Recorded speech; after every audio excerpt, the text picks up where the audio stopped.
welcome back to my channel. How about you? I hope you all might have read the first portion of the anecdote Horegalu by Sudhamurti. How was it? In the first portion, we read how Sudhamurti is explaining us her beautiful memories of her grandfather and his habit of listening to the stories of the travelers passing by after having a rest by putting their burden on the Horegalu. She tells that we all need Horegalus in our life to be relaxed by keeping down our problems and worries for a short time. People can be good Horegalus by becoming good listeners. She is taking our attention to another person in her life, Ratna, her colleague. Let's read it, shall we? Later on in Later on in life, I got to see something that reminded me of that stone bench once again.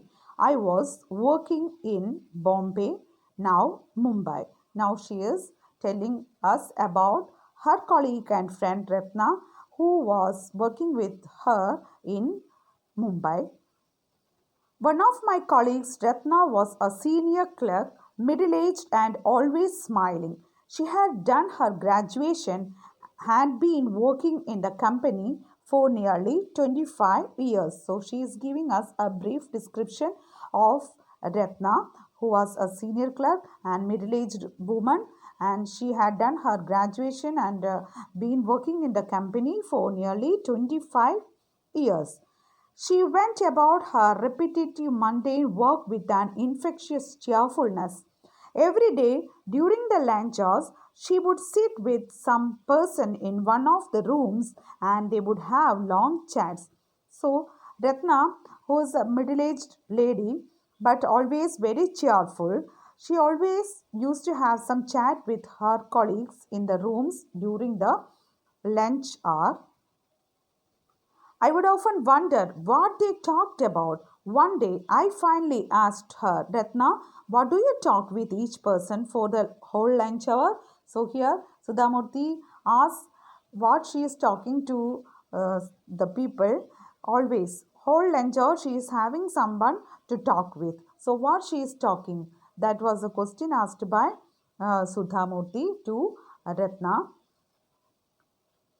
Ratna smiled and said, simply, they share their troubles with me. But how can you solve the troubles of so many people? Do you always have an answer for them? No, I only listen. So Ratna always finds time to chat with others in the office during the lunch hour, and Sudhamurti asks her if she could solve their problems or solve their troubles. Ratna replies she just listens to them, and she adds she is not trained enough to solve their problems. But Ratna answered with the same patience and affection that she must have used with all my colleagues. I am not a trained counselor or an intellectual. No one can solve your problem. You have to do it yourself. You have to solve your problems yourself. Nobody could solve your problem, but just she listens to their problems. So that's the nature of Ratna. And that's enough. That solves the problem. I was young and incredulous at such simplistic outlook. So, this Ratna, according to Ratna, she is telling that nobody could solve problems. No others could solve our problems. We ourselves should solve our own problems. And this point, Sudhamurti felt some difficulty to understand. But Ratna answered with the same patience and affection is that she must have used with them that I am not trained counselor or an intellectual. No one can solve your problem. You have to do it yourself. Just keep in mind that point again and again that nobody could solve our problem other than ourselves. Then how do you keep them? By listening to them. God has given me 2 years to listen to others. I hear them out with sympathy and without any judgment. So here Ratna is telling, I just listen to them, and this God has given me, according to Ratna, God has given us ears to listen to others without any judgment. When a person hears our agonies, we feel very much relaxed. When a person in trouble or under a lot of strain finds an outlet for his worries, it relieves half his burden, I thought for some time and said. So, she is telling that when a person listens to our worries, we feel very much relaxed. We feel that our burden is now lessened. But don't you ever break the confidence and tell others the secrets you hear? Even by mistake? Not even in my dreams. I consider that to be the worst kind of betrayal. So when Sudhamurti asks her if by mistake she shares it to someone else, Ratna says it's a great sin to do it. It's betraying someone's confidence.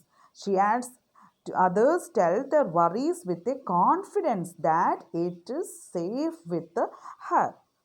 I don't think there's a greater sin than betraying someone's confidence. They tell me their worries because they know I will never talk about it or gossip about it to another person.